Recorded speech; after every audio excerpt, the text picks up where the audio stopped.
ल हामी हेटौडाको शहीद स्मारकमा रहेका छौँ। यहाँ चाहिँ प्रजातान्त्रिक नेताहरूको चाहिँ यहाँ शालिगहरू रहेको छ, हामीले देख्न सक्छौँ।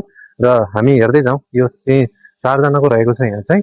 र यहाँ देख्न सक्छौँ हामीले पुष्पलाल श्रेष्ठ रहेको छ है, स्वर्गीय पुष्पलाल श्रेष्ठको रहेको छ। नेपाल कम्युनिस्ट पार्टीको संस्थापक रहेको छ। जन्म चाहिँ 1981, मृत्यु भनेको 2035मा मृत्यु भएको रहेछ, हामीले देख्न सक्छौँ।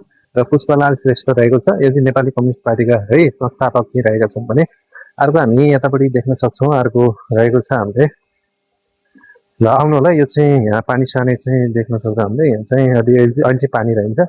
यहाँ देख्न सक्छौँ हामीले स्वर्गीय मनमोहन अधिकारी रहेको छ, प्रथम निर्वाचित कम्युनिस्ट प्रधानमन्त्री रहेको छ।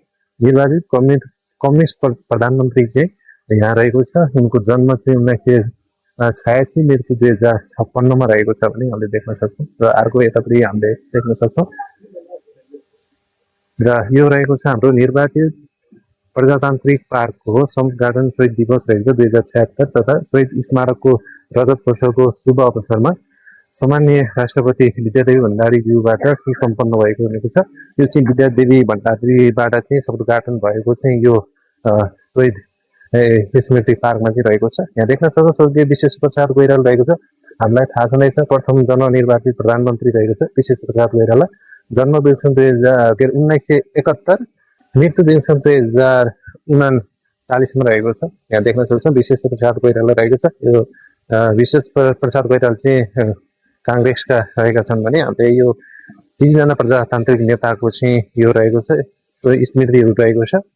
हामीले यतापट्टि देख्न सक्छौँ, यहाँ रहेको छ हाम्रो, हामीले देख्न सक्छौँ यतापट्टि नाम रहेको छ गणेशमान सिंह रहेको छ, वरिष्ठ प्रजातान्त्रिक नेता रहेका छन्। जन्म भने 1972, मृत्यु भने 2054मा रहेको छ। यति रहेको छ प्रजातान्त्रिक नेताहरू यहाँ नेताहरूको रहेको छ भने। यो चाहिँ हाम्रो चाहिँ तपाईँहरू यदि यहीँ लाइभ हेर्न चाहनुहुन्छ भने चाहिँ तपाईँहरू हेटौडाको शहीद स्मारकमा चाहिँ आउन सक्नुहुन्छ। यो चाहिँ यहाँ शहीद स्मारक पार्कमा चाहिँ अवस्थित रहेको छ।